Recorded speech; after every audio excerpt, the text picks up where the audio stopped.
Hey, here we are, list 6 in a series to review rhetorical devices you might see in speeches and readings you come across. So these lists are meant to help with questions on college level tests, both multiple choice and rhetorical analysis questions and essays. You should be aware of rhetorical devices in what you read and how they function so that you can better dissect how an author is putting together an argument. But just remember, right, knowing and identifying rhetorical devices like a checklist doesn't guarantee a passing grade. The most important task is to identify what's the author's purpose for the audience. Then you can talk about how rhetorical devices help achieve that purpose. You can still get good scores without specifically naming a bunch of rhetorical devices, but you have to focus on what the writing is doing to help an author achieve the purpose. Whether or not you identify the rhetorical devices, you have to talk about how they're functioning.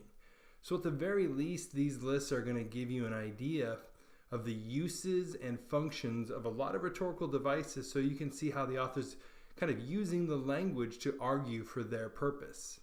So because there are so many terms, what I did was I grouped them around common functions to hopefully make a little more sense of how they're used rhetorically.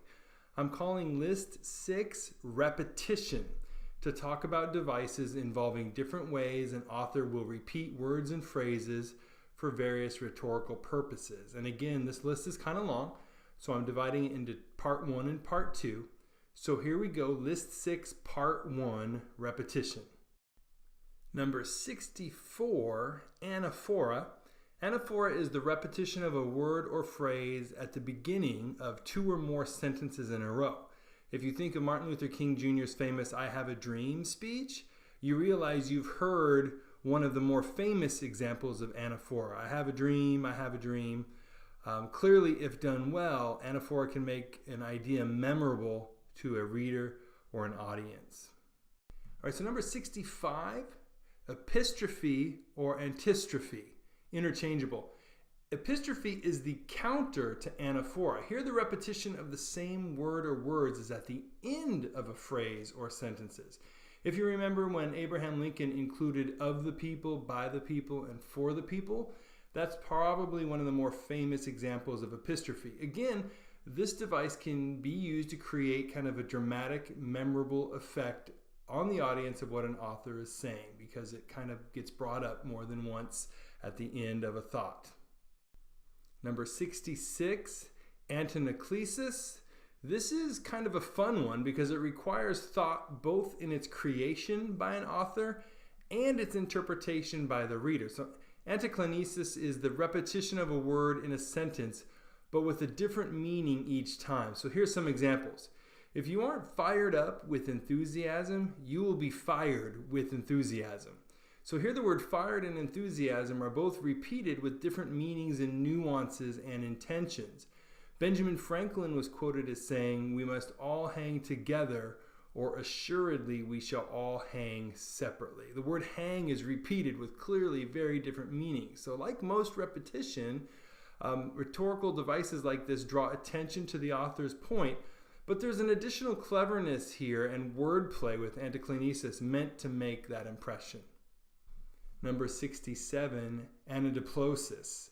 So this device is a repeat of the last word of one phrase, clause, or sentence at or very near the beginning of the next. So this can be poetic or can give a sense of like logical progression.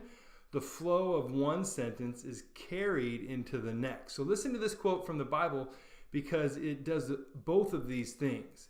"You must make every effort to support your faith with goodness, and goodness with knowledge, and knowledge with self-control, and self-control with endurance, and endurance with godliness, and godliness with mutual affection, and mutual affection with love." So you can see how there's this beauty with ANADIPLOSIS if it's done well, but it can also serve to effectively communicate an idea or flow of thought because it kind of weaves different segments or concepts together.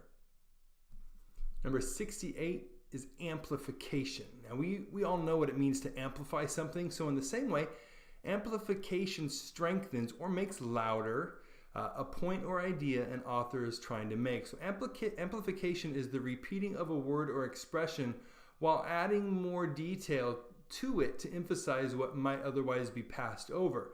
You can call attention to, emphasize, and expand a word or idea to make sure a reader realizes its importance or centrality in the discussion.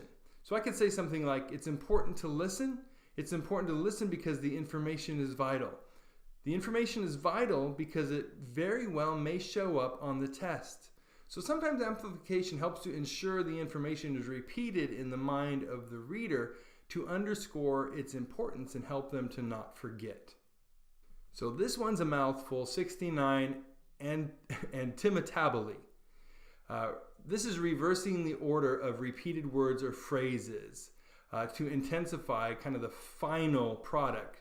It presents alternatives sometimes. It can show a contrast. So Socrates said, "Eat to live, not live to eat." Or remember JFK's inaugural address statement where he said, "Ask not what your country can do for you, ask what you can do for your country." So you can see that the words that are repeated, the order is the opposite way. So this rhetorical device makes the reader stop and consider the point the author is trying to make due to that unique structure and construction and the wording in the sentence. Number 70 is one that a lot of people are familiar with, which is alliteration, because it's a big lit term. And most people know that alliteration is the repetition of initial consonant sounds in words. So an example would be like, "I was wondering when we would work on Wednesday." So alliteration is this attention-getting device. It shows intentional work and choices by an author who has to be very deliberate with the vocabulary in order to have the same consonant sound at the beginning of a sentence. It pays off more in a witty or lighthearted way, such as like satire or less serious topics, but it might be a little playful for something that's heavy or challenging in terms of subject matter, but it is very noticeable in terms of its repetition at the beginning with the same sound over and over. Number 71, the last one in part 1 of our repetition words, is assonance. So like alliteration, assonance is a repetition device that catches the reader's ear and draws more close attention to what's being said. But assonance is when similar vowel sounds are repeated in one word after the next, or in closely placed words, even though there might be a word or so in between, even though the consonants might be different. So listen for the I sound in this sentence. "I tried to light a fire for financial responsibility in her life." So you should have picked up 6 times the I sound is repeated. It is not as obvious as alliteration though, it's more subtle. But like most of these repetition words, assonance is a device that creates an interest or draws attention to what's being said. Assonance actually can also lend itself to euphony, which is sounds that are pleasing to the ear because it kind of connects the words together, binds them together with that common vowel sound. All right, so that's the end of part 1 of list 6, which looks at rhetorical devices involving repetition. The next video in the playlist will do part 2 of repetition, but there's also a whole other set of videos in this playlist with a whole lot of other rhetorical devices you should check out. I appreciate taking the time to check this out, and hopefully you found it helpful. It would be awesome if you could subscribe and tell people about the channel. Here is the playlist of the other rhetorical devices. Here's some writing workshops that I put together that will help you, with some of the writing that you might be doing. And then here's just something for fun, because we all got to relax sometime. Check it out, please. Until next time.